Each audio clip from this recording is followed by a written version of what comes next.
There seems to be some confusion as to how US governance is supposed to function and how the chart of hierarchy is laid out. Just last week, the Vice President, J.D. Vance, posted, "If a judge tried to tell a general how to conduct a military operation, that would be illegal. If a judge tried to command the Attorney General in how to use her discretion as a prosecutor, that is also illegal. Judges aren't allowed to control the executive's legitimate power." And a few days later, Trump's lawyer, Alina Habba, said there's a separation of powers for a reason.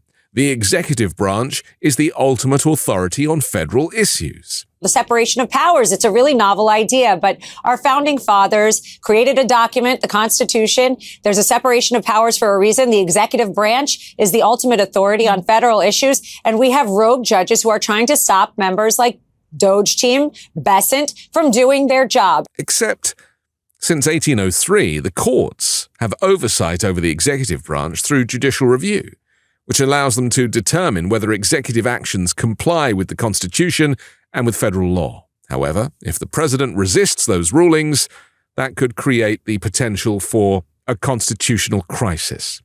If a president ignores court orders, the judiciary has no direct means to enforce its rulings, relying instead on institutional norms and public pressure. But what if ignoring the courts is Trump's plan? And what if Trump is himself just following orders? In an era of unprecedented wealth concentration and political influence, the American political system is facing a challenge unlike any before.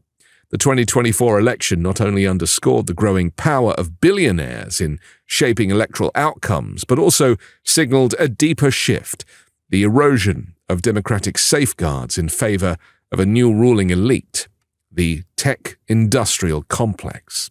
Elon Musk, now both the world's richest person and Donald Trump's live-in boyfriend, has taken an active role in the federal government.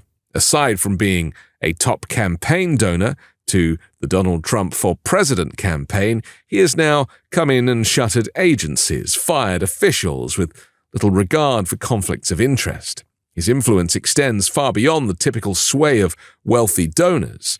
Musk has reportedly gained access to sensitive government systems, including the Treasury Department's payment processing infrastructure, raising grave concerns about the entanglement of private power and public governance.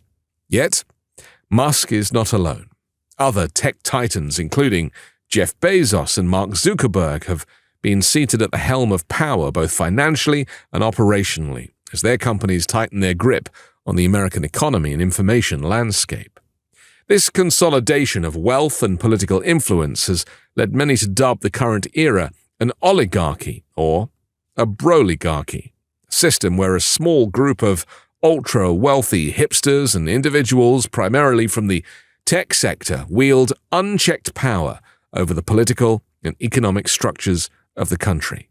Now, 3 major shifts have brought the United States to this precarious moment. Firstly, the collapse of campaign finance safeguards. The Supreme Court Citizens United decision over a decade ago unleashed a flood of unregulated money into politics. The 2024 election saw an insane influx of billionaire funding, with just 10 individuals supplying nearly half of the money supporting Trump's candidacy.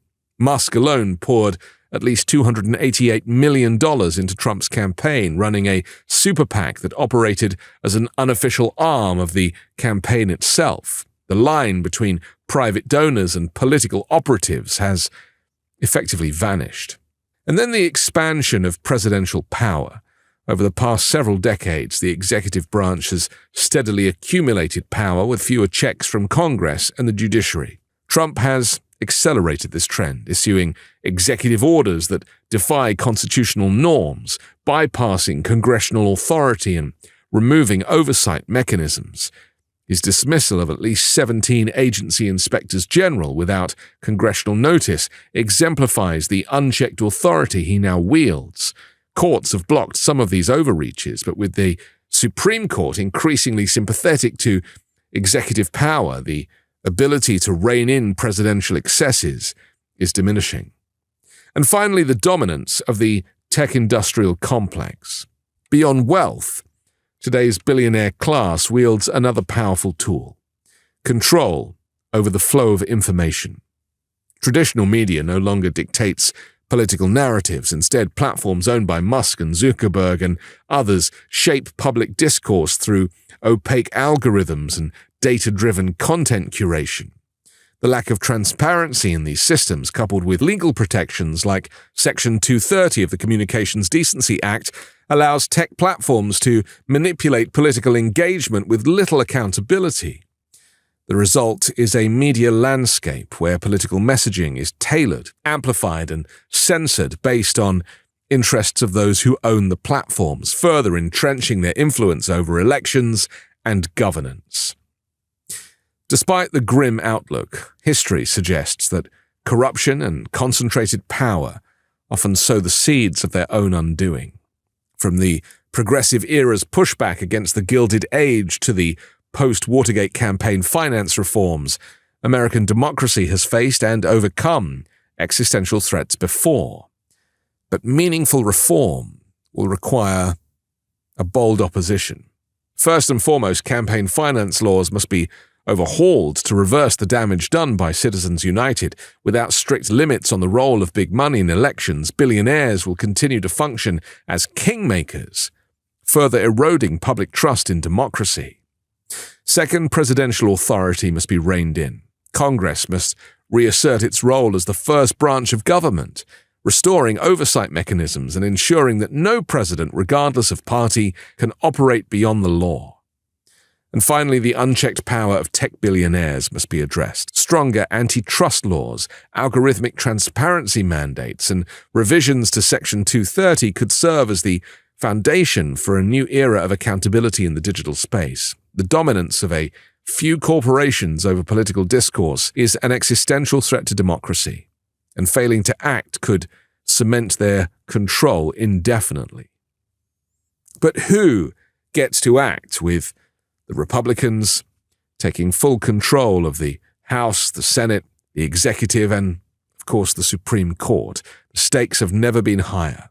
And while public outrage over money in politics and billionaire influence is widespread, solutions remain elusive. The challenge is not just identifying the problem, but building the political will to enact structural reform. The coming years will test whether American democracy can withstand the pressures of the broligarchy, or whether it will succumb to an era where private wealth dictates public policy. One thing is certain: if reform does not present itself, the consequences could be irreversible. As I've said before, with voter suppression and disinformation, the odds of Democrats winning another election ever again are diminished. And that is all part of the plan. Trump wasted no time asserting his authority in the early weeks of his second term, swiftly enacting a series of sweeping executive actions that have sparked fierce opposition. Since returning to the White House, he's halted new asylum requests, dismantled refugee resettlement programs, frozen federal hiring and budgets, and weakened key government agencies, restricted gender transition care, and introduced a mass federal worker buyout initiative that looks more like a scam. These aggressive moves have tested the boundaries of presidential authority, igniting legal battles with Democratic leaders, labor unions, and advocacy groups. So far, the federal courts have emerged as the primary check on Trump's agenda, blocking some of his more controversial orders, such as his attempt to revoke birthright citizenship, a right enshrined in the 14th Amendment. Yet Trump remains undeterred, if a little confused. His latest confrontation involves a Rhode Island judge who accused the administration of openly ignoring a court ruling to release billions in frozen federal funds. The White House pushed back, insisting the president's actions are entirely within the law, because they say so.